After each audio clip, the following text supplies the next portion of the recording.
Biden just completed his first week as president, and already he's governing exactly as you would expect him to, which is basically he's done some decent things, obviously repealing the Muslim ban, repealing the, the trans military ban. Paris Climate Agreement was good. Paris Climate Agreement, nixing the Keystone XL pipeline.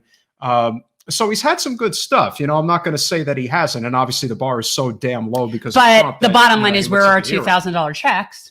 Okay, because that was literally promised. So there's that, which is a big glaring problem. And what's your other negative? What's your other big negative?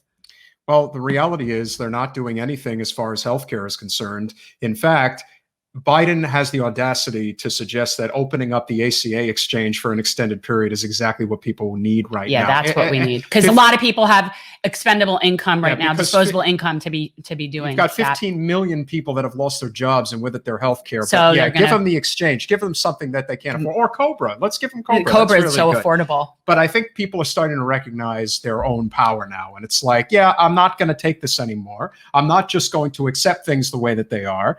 I am. Oh, we're clashing with an AOC Twitch. Yeah.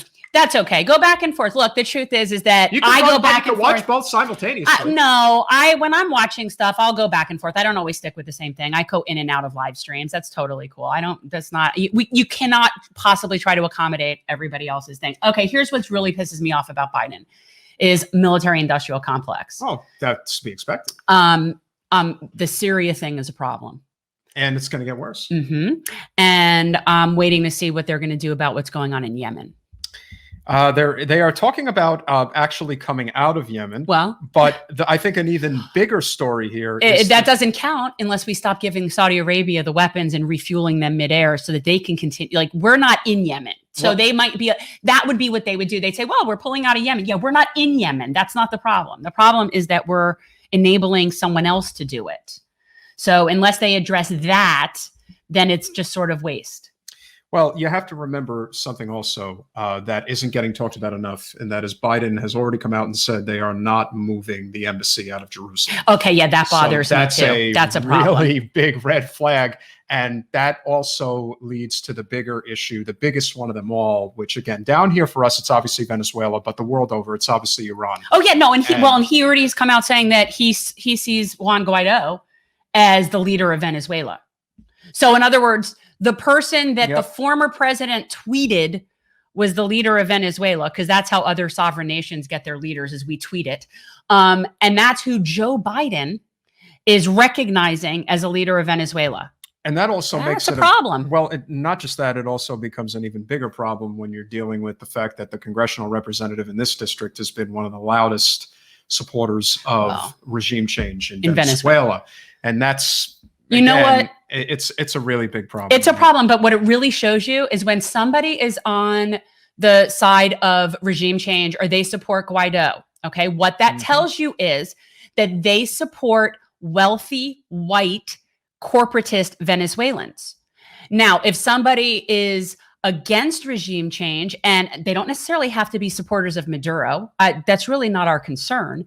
He was an elected president in an election that was fairer than ours by a long shot, right? So he is their elected president. So it doesn't matter whether we like him or not. But so if that is who was chosen by the majority of Venezuelans, now we're talking about probably not all the wealthy white corporatist Venezuelans. So that's what you need. I mean, that's really what this comes down to. So yes, there are lots of Venezuelans, and specifically in our district, that are wealthy white Venezuelans that definitely support regime change. Most of it is centered around money. There's no question, because again, that's been the driver of everything that's been going on right now. And of course, when you look at what happened with GameStop, the reason this has become such a big story is because people finally figured out how to game the system in the opposite direction. The hedge funds have been so used to, ruining people's lives And why aren't they talking about that? See, that's the thing. It's sort of like that same inclination to punish the whistleblower for calling out what's going on. These guys were playing their game. They are. Well, now the game is up. But what's so unethical? Well, two things. One, it's totally unethical that they do that kind of crap. So they were willing to, hurt other people. They don't care. Okay, this is all that money. But the other thing is we're going to end up bailing them out. Oh yeah. And that to me is infuriating. That's the kind of thing that makes me want to go build guillotines in front of people's houses. But that's what's going to take it to the next level. That's what's. We need yellow vests. We do. When this comes out that we're going to bail out, because it will happen. And if they don't do it overtly, it's going to get slid into something somehow. There is no way that those hedge fund people are going to take the hit for this. Well, everybody's got an eye on them right now, and it's going to be interesting to see if they're going to allow them to get away with what they've been able to get away with. There'll be some back-end deal somewhere. There is no way that they're not going to get bailed out, because those people are the people that essentially finance our Congress. So they're not going to leave them hanging. There's no way. And which is why I think a lot more people are open to the idea of either a general strike. I'm telling you, yellow vests. We need yellow vests. It's coming. I mean, how much more do they think people are going to take? I mean, at this point right now, it's like you're getting enough people desperate where they're just going to say, I don't give a damn if I don't get the vaccine. Yeah. I can't take this anymore. Yeah. What am I living for? And this again, I don't know who coined the phrase, but it's a great one, which is, I would rather, die on my feet than live on my knees. And people don't want to live on their knees, and they're tired of it.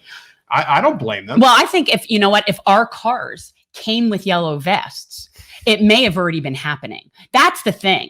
We're definitely not, you don't have a lot of people that are going to take the initiative. And then the fact that people can't afford to just go buy something just because people can barely afford to eat right now.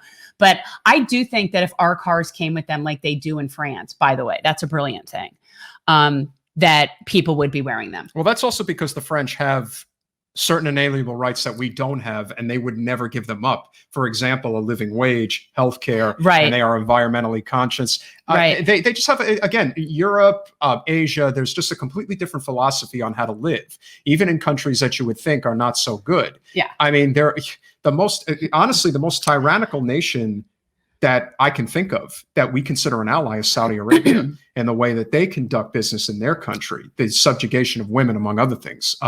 You don't mean like, cutting off the limbs and disposing of a journalist in a suitcase but they're friends, remember? They're our allies. We're such good friends with them. Yeah. It's not a problem. It is going to become an even bigger problem, because again, I just think that more and more people are going to look at this and say, wow, this game really is rigged. It's not real. There's nothing there. All they did was just pump up a stock, and they're pumping it up because you had a massive hedge fund with billions in assets that decided that, we're going to short the stock into oblivion so we can make a lot of money. And then guys in Reddit got wind of it and are like, no, we're going to turn the tables. We're going to make you go bankrupt. And as it turns out, they're literally losing their mind. Yes, except for I really do think it'll end up coming out of the taxpayers' dollars, because they'll bail them out. And if that happens, then I do think a general strike is very possible. I think people need to get in the street. Yeah. I really do. I think that's absolutely, like, if they bail them out. Well, my concern is that it will be done, but not overtly. It'll be some way in which the money gets back to them. It won't be overt, because I don't think they would do that right now. I don't think they'll be able to get away with it. Well, that's the thing. But I think there's no way they're going to let those people go under. You know what? I don't think so. But here's the thing. They're in a very tricky spot right now, because all eyes are on this. They're not going to just be able to let it go. And we're hearing word that they are trying to regulate and shut down Reddit. What you knew that was coming. I mean, we live in it's an oligarchic corporatocracy that we live in. Does anyone doubt that now? I'm starting to think it's sort of more just like fascist corporatocracy. I mean, I don't even know the censorship is bad. The deplatforming is bad. Yeah. Anything. And you know what really upsets me is when I see people on the left that are okay with people on the right being deplatformed. Okay. It's always a slippery slope. It's always. The boomerang will always come back and get you, because you are anti-establishment. The left will ultimately always pay more. Always. So, but even if it weren't the case, it's just wrong.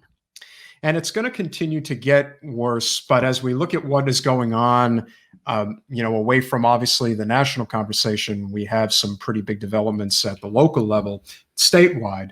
And that, of course, is, if anybody's familiar, if you're from Florida, of course, Publix, but anybody who's around the United States, that is a very big part of the problem when it comes to this oligarchic corporatocracy that we have. See, Publix is owned by a family that is very conservative, and they are huge contributors to the GOP, in particular Governor DeSantis. This is why I was going to say, okay, is that what we're moving on to? Yeah. Okay, good. So all right, so Publix and DeSantis, I still get my stuff there. So of course, well, Publix, I mean, it is what it is. I mean, Exactly. I prefer Trader Joe's. It doesn't have everything. Doesn't have Trader everything. Joe's. So of course, Publix has given a substantial amount of campaign contributions to Governor DeSantis' reelection for 2022.